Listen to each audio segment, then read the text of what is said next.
Okay, we're going to start talking about the populist movement. As we're talking about the populist movement, it's really important that you associate populism with farmers in the West and in the South.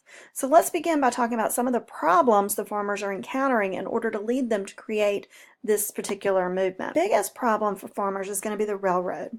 The railroad industry, remember, is growing because the Transcontinental Railroad has come about. They are able to transport crops and goods back and forth from the east and the west readily. A lot of the agriculture has happened in the west. Remember, after the Civil War, the South is destroyed, and it's going to take them a little while to rebuild, so the west is going to be the center of agriculture for a little while. So the railroads are going to start taking advantage of farmers. They're actually going to charge them more for short hauls than what most people are going to be charged for long hauls. Why do they do this? Because they know their farmers have to get their crop to market or they're going to lose their homes. They're going to lose everything they have.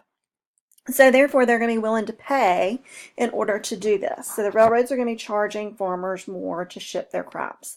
Banks are going to be a second problem. Banks are going to charge farmers higher interest rates. Why? Because farmers are going to be at higher risk. What happens if there's a blight on the crop, or there's a bad winter, or crops don't come in, or there's lightning in the crop, gets caught on fire? All these bad things could happen, meaning that farmers wouldn't be able to pay back their loans. So banks know this, they're going to charge them higher interest rates.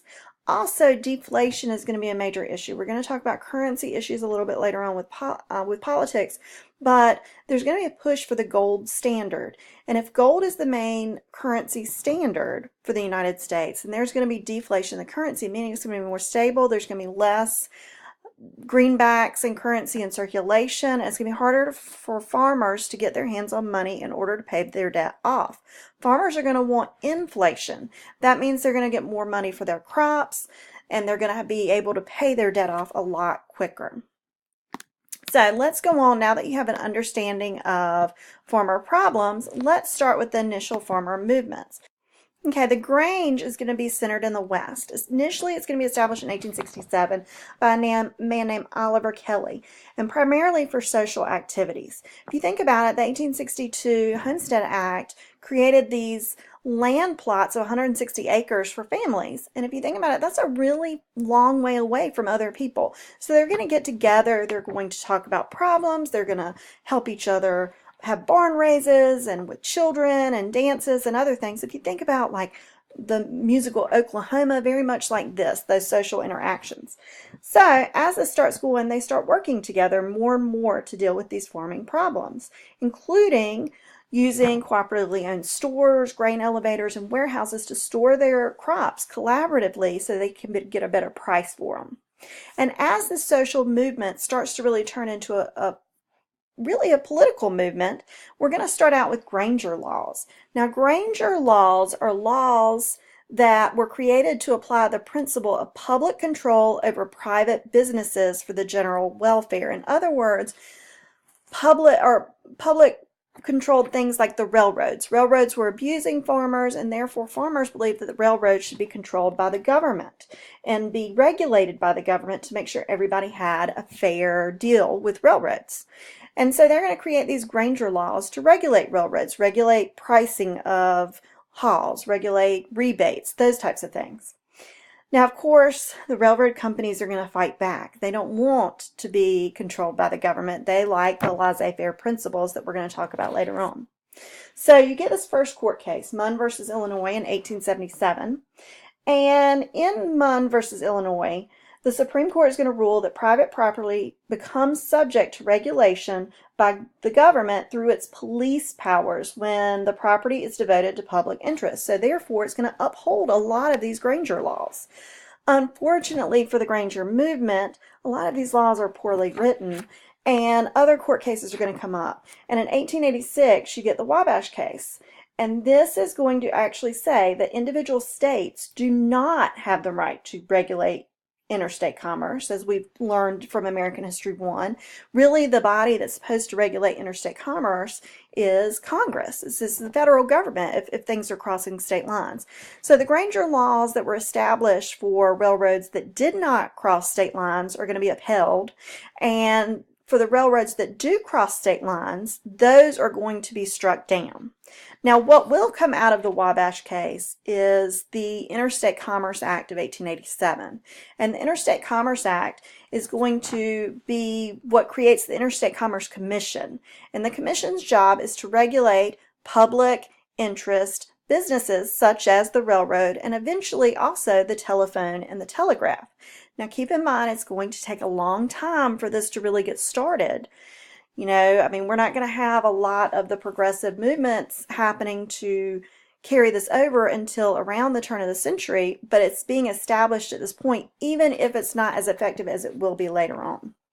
Okay, so the Grange is going to start really in the west here, and it's going to grow into more, instead of a local and state entity that it is here, it's going to grow into a national entity, and that entity is going to be the Populist Party. Now, the Populist Party is also called the People's Party. It's going to grow out of really the Granger movement and also the Northern and Southern Farmers Alliances as well. It's a grassroots party. It's not a large political party. It's really a minor party. It doesn't last that long. It's just really at the national level. We do get some senators and representatives elected early on, but as far as the executive branch, you're only talking about the 1892 election, the 1896 election. Now, for the 1892 election, you see these green states right here. That is where you were going to have the Populist Party votes. These areas are still territories right in here. And the 6th election, you have William Jennings Bryan, who's going to run on both the Democratic ticket and the Populist ticket, and he's going to win states in the South and in the West, but he's going to end up losing to President McKinley, who carries these states here in the West, and then also predominantly the North.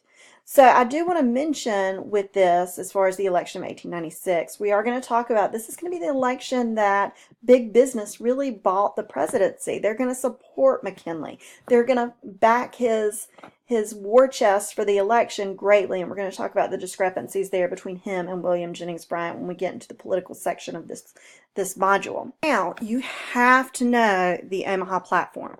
This is the populist platform for the election of 1892, and the ideas here are really going to be carried over to 1896 as well. But you need to memorize this term, you need to know the term Omaha Platform and associate it with the populist movement. Through the planks of the Omaha Platform, these are the things that the Populist Party is going to be focused on getting for the people, their ideas for government, basically. So the first up here is bimetallism, really the circulation of both gold and unlimited circulation of silver, coinage of silver, eventually to a 16-to-1 ratio. So there's more of a flexible currency. Now, this is going to yield more towards inflation than deflation. It's not what we end up going with, but that is going to be what they're arguing for. And we're going to talk about currency issues a little bit more later. Second up here is going to be the graduated income tax. So your income tax will be based on the amount of money that you're bringing in. That way the wealthier class is paying more in income tax than the lower economic class. At this point, it was more of a flat tax rate. This third part we've already taught about, this third plank, government ownership of the telephone, telegraph, and railroads is going to be one of their arguments. And this is coming back from that Granger movement, the idea of public interest being important and the government regulating businesses that controlled public interest. Now, the initiative and referendum, these are state, local government types of political entities. The initiative would be laws that are going to be proposed by the people in the community or the state, and the referendum would be laws that the people end up voting to either approve or vote down. And this can be in local government and in state government. You have school bond referendums, for example. Local government, at the state government level, you might have amendments to the state constitution, those types of things for referendum that people would either vote to approve or vote to deny or vote down. The next plank is going to be the direct election of senators. Now, prior to what we're going to eventually get with the 17th Amendment, where there is direct election of senators, senators were appointed by the legislature or the governor people who were already elected. Now, here's the fear that people had. Really, there's a lot of political corruption. And so if elected officials are really that wealthier class and they're backed by monopolies, they're getting money from big business, then they're going to promote senators or appoint senators in that individual state that has the same interest for big business. And that might not be what that state or the constituents need within that state.